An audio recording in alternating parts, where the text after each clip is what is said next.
Hello, everybody. Welcome back to the micro studio. It's good to be back in the micro studio.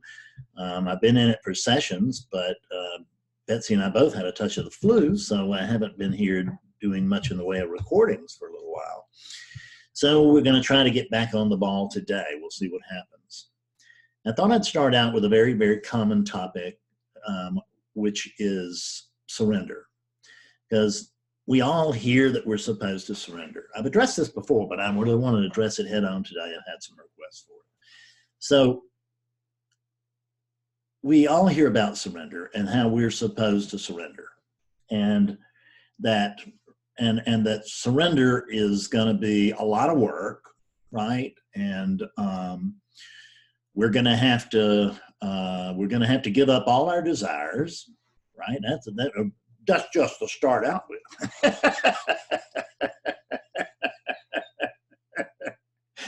Did you actually cook up your desires? Did you make a decision to desire what you desire? Me either. A whole lot of my life I've desired, what ain't good for me. That's just the truth of it. But I didn't make those desires up. I got hung with the addiction, but I didn't make them up. I didn't decide, you know what, I'm going to dedicate my life to alcoholism, right? That never occurred. And it never occurred to me that, you should just go gamble all your money away over and over again. And rent be damned, situation be damned, everybody else be damned. These desires that arise, you can't get rid of them because you didn't do them. You didn't start them. You don't have anything to do with these desires. These desires are not even yours. They're just desires. Thoughts arise, desires arise. A lot of people don't want to address the desires other than telling you how to get rid of them, because they feel like that from some elements of non-duality, all of that can seem like nonsense. And I get that completely, and I respect that point of view. I really do. I understand it. There's some very clear teachers out there that are hold up, and they refuse to address anything but the truth. And I completely get it. That is one strategy of teaching, and it's not like it's the strategy they cooked up. That's the way it comes through over there. They don't have any choice in that either. I didn't decide to become a teacher with a certain strategy for waking people up or clearing people up or any of that, but it just happens the way it happens. But this teaching doesn't just address the truth. It addresses the truth, because what's the use of a teaching that doesn't address the truth? But it doesn't just address the truth, it also addresses nonsense. It addresses all the nonsense associated with awakening. Because let's just tell ourselves the truth, which is that nobody else can tell ourselves the truth. Can tell us the truth. Nobody can. I'm not telling you the truth. Hell, I'm just a professional liar. I'm a very high-grade professional liar. There's no way the truth can come out of this mouth. Anybody that's awake will tell you that. Anybody. I'm not talking about anybody that used to be awake. I mean, so to speak, I mean somebody who's presently awake. They'll know. They just can't tell you the truth. So anybody that stands up and says, now listen, this is the truth and nothing but the truth, if they don't have qualifications tied to that, leave the room. Really, it's just that simple. Because they can't tell you the truth. They can tell you the truth plus their spin, which is what happens here. There's truth, but then it comes through the Fred conditioning, and it gets reduced by some percentage, I don't know, 10, 20%, whatever. And what's the very next thing that it hits is it hits your conditioning, where it's further reduced another 10, 20%. And God forbid you should tell anybody about it, because then it's just, we're just getting the scraps, aren't we? So since I can't tell you the truth, and I can't tell you the truth also because the truth it sounds very funny. I know the truth doesn't come and go, but it does hinge upon a point of view. The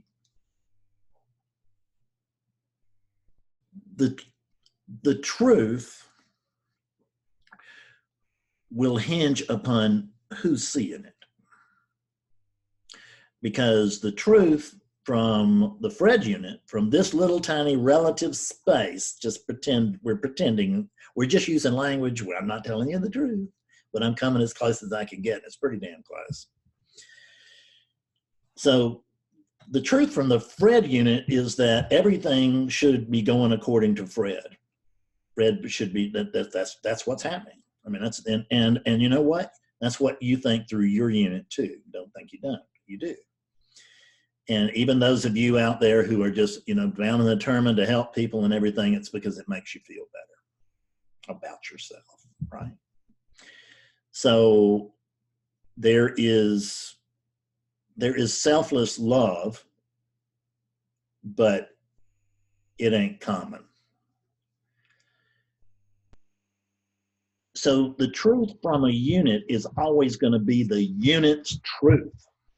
See, because if you look at it, let's pretend that I am an actual body, which I am not, but let's pretend for a moment that I'm an actual body. Well, as an actual body, I can see clearly what needs to be happening in the world, which is whatever the hell I want. It's all about me, because as a separate body, I notice that there are other separate bodies, but I notice that this one is in the center of the universe, right? We're slaves to vision, and vision comes in and tells us that this is the center of the cone, right? This is the center of the cone, and there's this conical thing that starts right here with this head, and it goes out until it encompasses the entire universe, and I'm right there in the middle. And it's true, every time I wake up, anytime I move, every time where I go, I notice I'm right in the middle. Now, the odd thing is that I'm sure that you notice that same thing too. And there's 7.5 billion other units that notice that very same thing. All 7.5 billion units are going around. I notice a lot of us, but I know I'm the important one. I know there's a flock of us out here, but I'm the one who's right. Every unit thinks that, so you can see where we just can't get along from that standpoint. I mean, and we never are. The good news is I don't know that we're supposed to.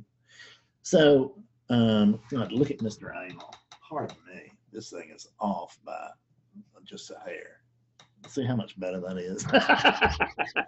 Who else would do that, right? God Almighty, what an idiot. So, but it's may as well just, that's the way this unit is. I got to deal with it. So I'm not controlling it. It's not like I made a decision to turn. Actually, I made a decision not to turn around and do that. No, hell no, I'm not doing that. And the body just went and did it anyway. So I've got suggestions for the body, but I've noticed that very often it does not follow them. Most often it does not follow them, I would say. But it follows them enough that it thinks that there's a relationship between what's thought here and what happens. There's not really. There is within the dream level, right? That there's a sense that within the dream, there is certainly the experience of cause and effect. Like noise. Cause the movement, effect the noise. There's cause and effect. The hand picks this up and moves it over here. It's now over there. It's cause and effect. But it's dream cause and effect if we think that an individual made that decision, because they didn't. They can't. There's no individual. So, and that no individual thing, that's what I'm really talking about. And it will make no sense to individuals out there. This is what ultimate surrender is really about. We think that the Fred character or the Bob character or the Mary character, we think that it is their job to surrender to awakeness, the universe, the cosmos, God, Tao, Brahman, whatever, right? That's what and that's the suggestion of almost all teachings. And what I want you to notice is that you can't do that. I mean, it's if you can do it, have at it. But you know, how do you surrender?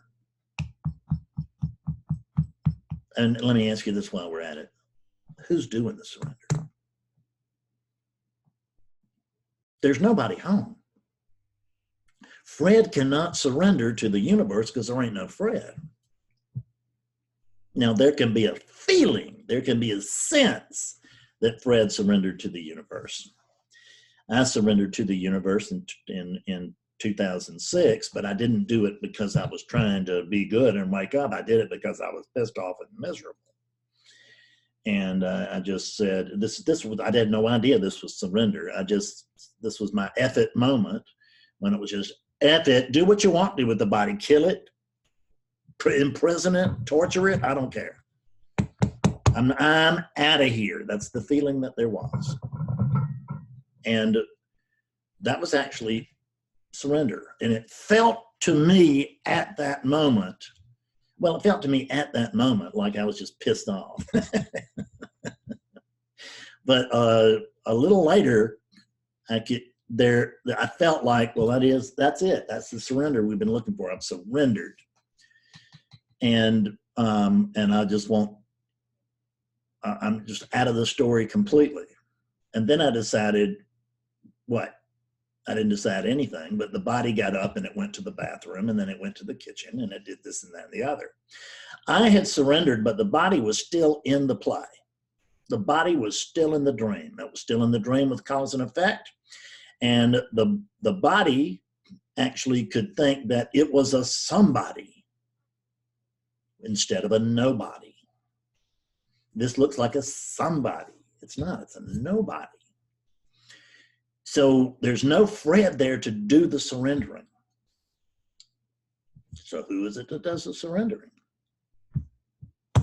Awakeness. Awakeness does the surrendering. And just so you know, it took me a very long time to understand this. I knew it, I got it, awakening had occurred, and it occurred very brightly, but I still didn't understand this for a long time, because it felt to me like on that night that I had that F it moment, what I call the vice of suffering, which is when I didn't want to live, I realized I couldn't live like this and I couldn't die, because it doesn't matter why. I just couldn't live and I couldn't die. And that felt to me like there had later that had been the surrender that had caused the awakening. And within the dream, who knows? I mean, it's all there's cause and effect within the dream. But there's no one here to have an F it moment. There's no one here to give up. There's no one here to hand it over. There's no one here to surrender. Now, surrender took place, but the key is, the thing about surrender is that it has to be surrender. There has to be surrender right now. The surrender right then, the next morning, awakening occurred. And it might have been another day. I can't remember the details of all this stuff. So don't become, he's contradicting himself. I will contradict myself regularly. And my advice to you is to find a teacher that regularly contradicts themselves, because if they don't, they're not growing. So what surrenders is the same thing that wakes up, which is awakeness. This unit never woke up. There is not an awake Fred Davis on this planet. There's not an awake anybody on this planet. There's not an awake Eckhart Tolle. There's not an awake Ajay Shanti. There's not an awake whoever. Fill in the blank. There's nobody over there to be awake. But there's something over there, which is no thing. I love that. Which is awakeness itself. It feels like I want to wake up, and if awakening occurs, the instant that it begins to close, ego will come in and begin to rebuild. And the first thing that ego says is that, oh, I woke up, says Fred. But there's no Fred. If there's no Fred here, and I'm swearing to you that there's not, then there's zero possibility that a Fred woke up. There's zero possibility that a Fred surrendered. There's zero possibility that a Fred ever had a keen spiritual insight. Can't happen.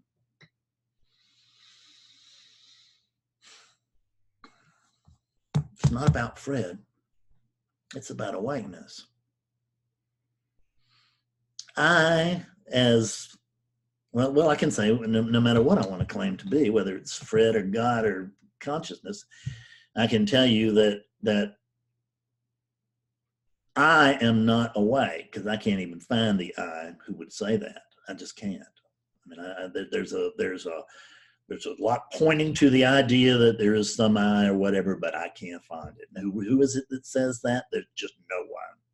There's just no finding it. There's just failing to find it, but there's no one failing to find it.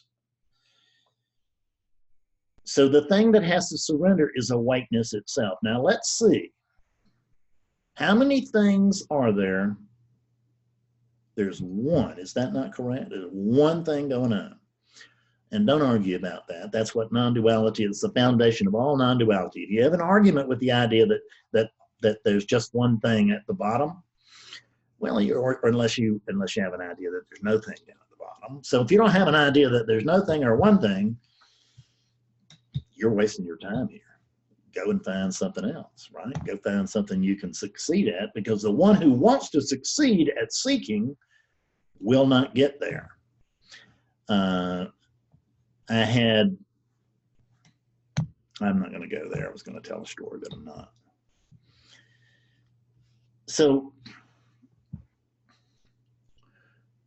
the one thing that's going on, what is there that it has to surrender to? Now, let's see. Let's do this very carefully. I'm going to make a list of everything in the universe. And we're going to make one together. And I'm going to do the first one. And I'm going to put down oneness. Now, what's number two? Are you having trouble with number two? Because there is no number two. See, this is the nature of oneness. This is the math of one. Is the thing that's talking about oneness is oneness. The thing that's being talked to is also oneness.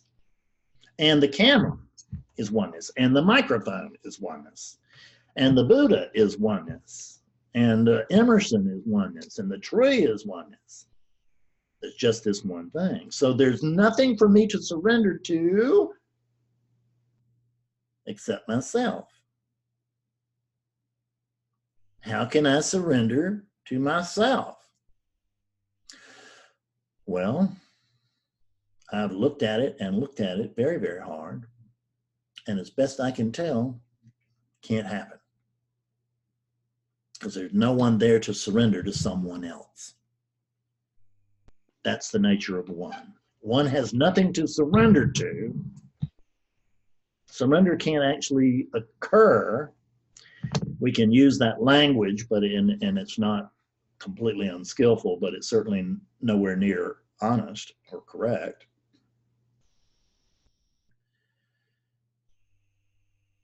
What has to surrender is awakeness itself, which is what you are, of course. There's no awake me, there's never going to be an awake you. There's not an awake you over there right now. And there's not an unawake you over there right now. There's only awakeness. There's nothing. There's no over there at all.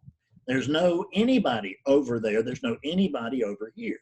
There's no teacher here. There's no student. There is teaching, but no one's doing it. No one's getting it. Empty. Poof. But entertaining.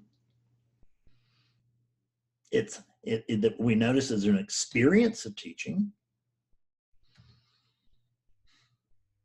So if there's just one thing going on, what experience, who's having this experience?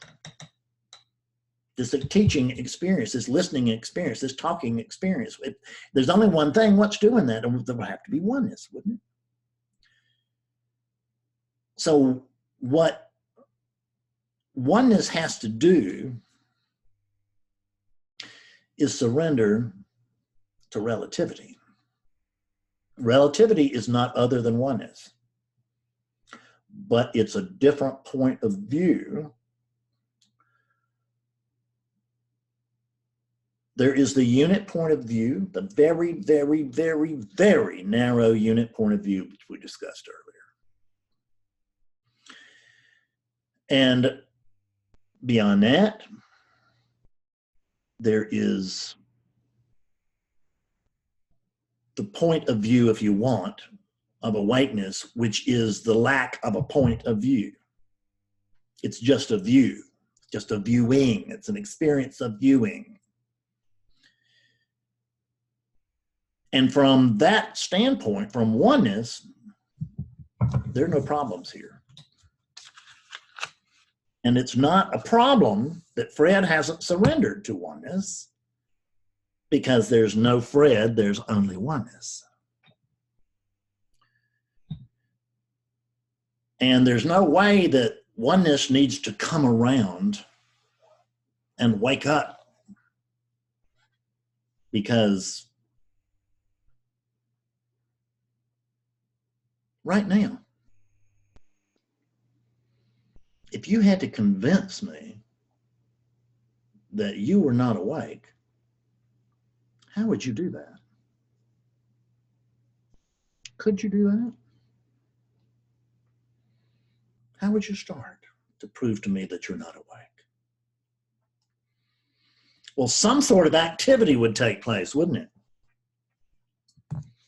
There'd be some kind of activity, be some kind of thought that got generated. I'm not saying you did it. I'm just saying thought is generated. There's something that happens because there's something that heard that, and there's a response, and that response is awakeness responding to itself. It's automated. It's conditioning. It's awakeness, but it's not conscious awakeness. It's unconscious awakeness. Everything in this room is unconscious awakeness, except the conscious awakeness that's using this unconscious unit to speak to itself with. And it's got to talk to itself. There's nothing else. That's the nature of oneness. But the problem is that our core problem is just this stupid. It's just this stupid. I've got an email this morning. I'm going to put it on the website. A guy that wrote me yesterday and said, "Thank you so much for the clarity session. It's so simple," right? And that's because that's what we saw together. And the day before that, there was a woman. She said, "It's so simple." Of course, it's so simple. That's why you can't see it. Is that it's too close. And it's so simple, that's the reason your big brain can't figure it out, which is the reason I do a lot of childish stuff that actually works. Because, as that guy wrote me yesterday, IQ gets in the way, and I wrote him back, and that's right, IQ be damned. It just gets in the way of truth, because it's trying to figure out truth. Well, what is trying to figure out truth? Well, it had to be truth, wouldn't it? I mean, it's got to be the one thing, because there's something here that never comes and goes. All of this stuff comes and goes. Even these things come and go like gnats to mountains. I mean, we don't even live up to that.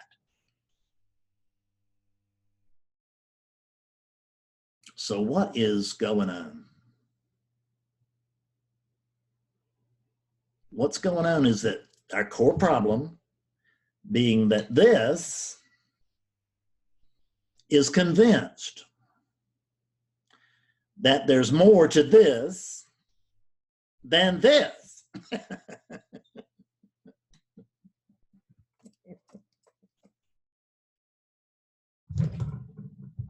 Is this ridiculous or what?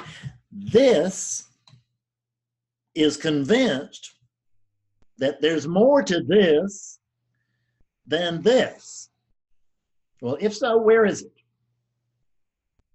What's going to point to it other than it? What can oneness point to that's not oneness? Can't happen. I want to see oneness over there, but I'm oneness. How am I going to see oneness over there when there's, given that I'm oneness, there's no over there over there? But there is in my head, there is in my imagination. This teaching is a means of freedom for imagination, from imagination. Fred's 4 ignoble truths, what are they? Number 1, first ignoble truth is we make stuff up. Number 2 is that we believe the stuff we just made up. Number 3 is we suffer because we believe what we just made up. And number 4 is we come to spirituality to try to overcome the suffering that we're experiencing because we're believing what we just made up. Bam.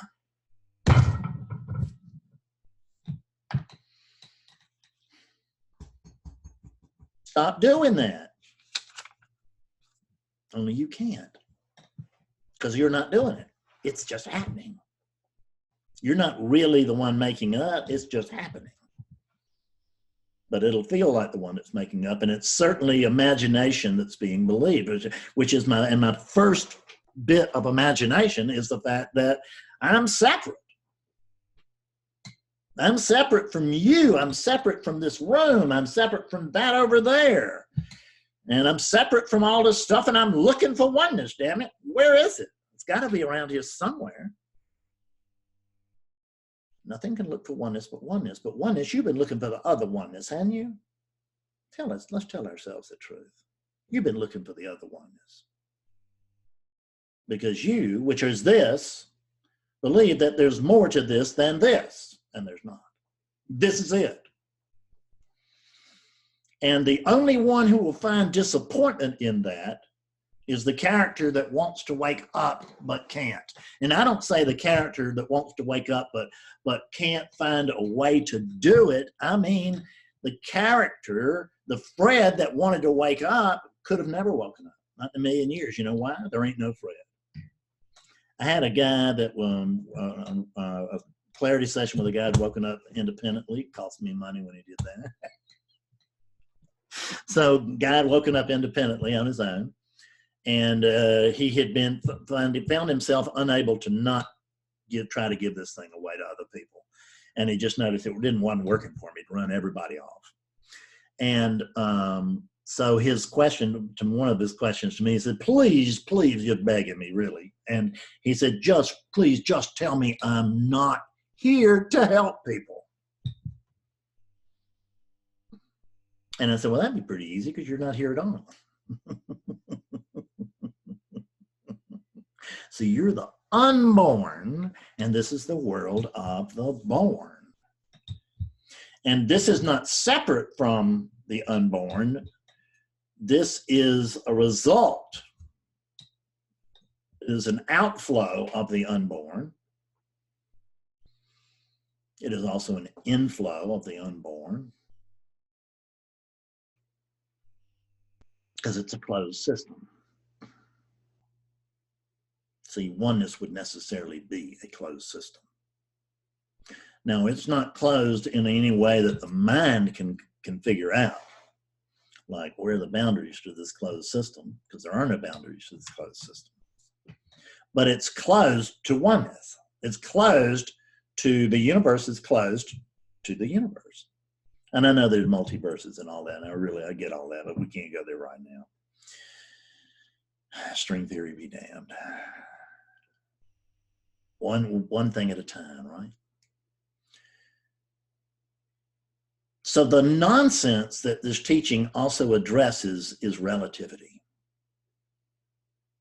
It's addressing truth, been addressing truth this entire session. But it's not going to ignore the relative experience because it's the divine experience. Just one thing. It may not be divine, but certainly has a lot of attributes of what we would call divine. It's omnipotent, omniscient, and omnipresent. How many things can you say about that? Can do that. Non-dual philosophy is a net. It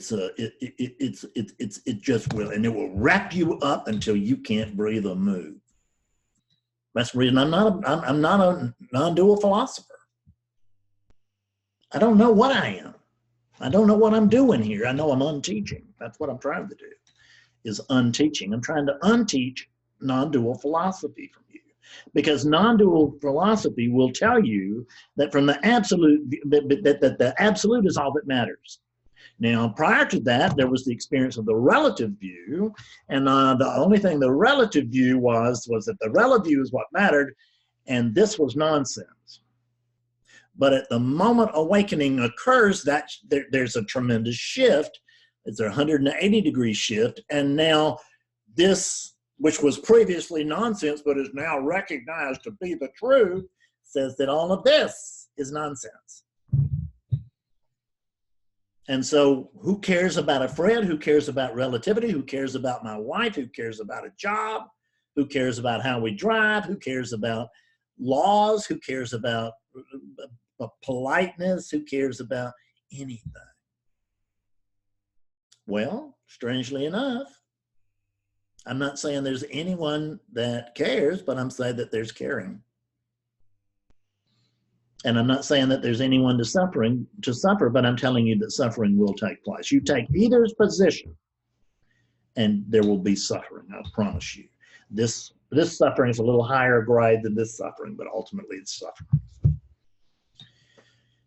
We cannot ignore the nonsense of relativity because it's not actually nonsense. It is a different experience, not a different thing. It's a different experience of the one thing. The absolute view is one experience of this. These two experiences are halves, if you will. They're opposites of this. This is what you are. This is source, and there's no opposite to you. But you can't ignore your different modes of experience. You can't ignore. You can't play favorites. You can't put one on top of the other. You got to honor both. See, this is non-duality. This is relativism. This is absolutism. What I'm talking about is non-duality, which is the whole thing, which includes all of both. Ultimate surrender is for awakeness to recognize I'm awakeness, and I don't know what's going on. Because see, the opposite side of that is I'm Fred, and I do know what's going on. That's the beauty of being an individual, is that you know what's going on, you know what's happening. I don't know what's happening. I don't know anything. I really don't. I mean, that shocks clients sometimes when I tell them that, but it's just telling them the truth. I don't know anything. But what I don't know is extremely helpful. It doesn't make any sense, but it's extremely helpful. See, there are no rules here. If you believe that there are rules because you have seen from the absolute view, you are not fully awake. An awakening event may have occurred. I'm not saying it hasn't. There may even be inherent wakefulness over there. But what's not over there, at the very least, is clarity. Because I have to tell you, there's an event, there's a thing going on here on a regular basis now, which is that already awakened beings who may have been awake for years or had an awakening experience and consistently having experiences and all this, or even people that have just passed through, there's not even oscillation anymore. They're still recognizing that there's not a lot of clarity about that. And so they come here.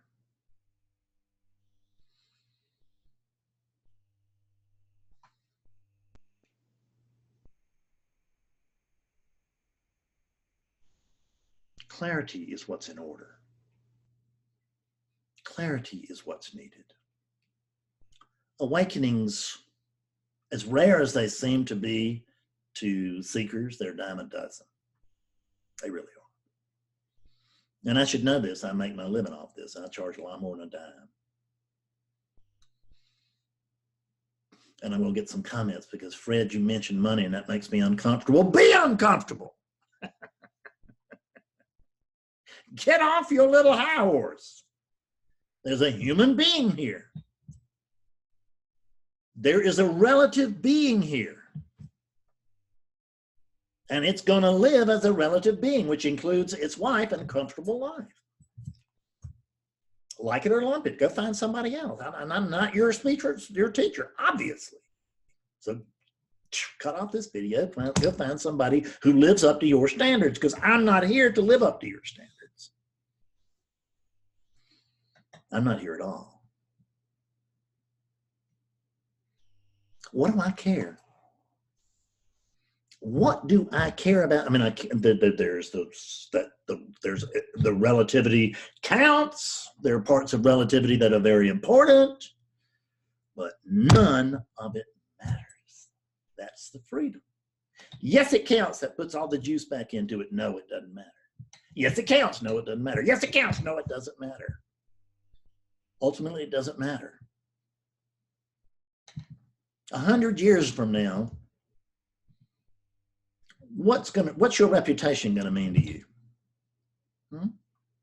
100 years from now, what's your bank account going to mean to you? 100 years from now, what does the kind of car that you're driving mean to you? But neither 100 years from now, if you caught the bus, it wouldn't matter either. But the present relative experience is a lot more pleasant if I have an automobile than if I have to catch a bus. I mean, I'm in Columbia, South Carolina, which is just shit for public transportation. I mean, it's you know, I lived in Portland. They have some very good public transportation. But I don't live in Portland anymore, and I can't act like I live in Portland anymore. When in Rome, I am in an experience of relativity.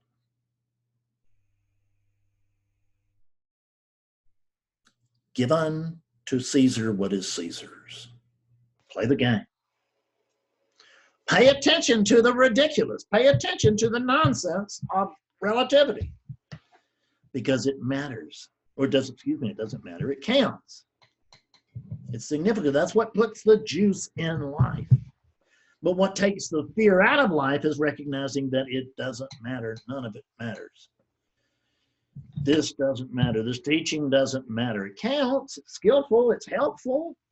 I get emails every day, people telling me how helpful it is. So it's very important. I mean, this unit has long taken the position that it's very important. Why? Because it couldn't not take that position. This unit did not choose to be a teacher. It did not choose to have this teaching. It did not choose any of that. It was all chosen and laid out for this unit. It could not have happened any other way. And that goes for every single thing that's ever happened.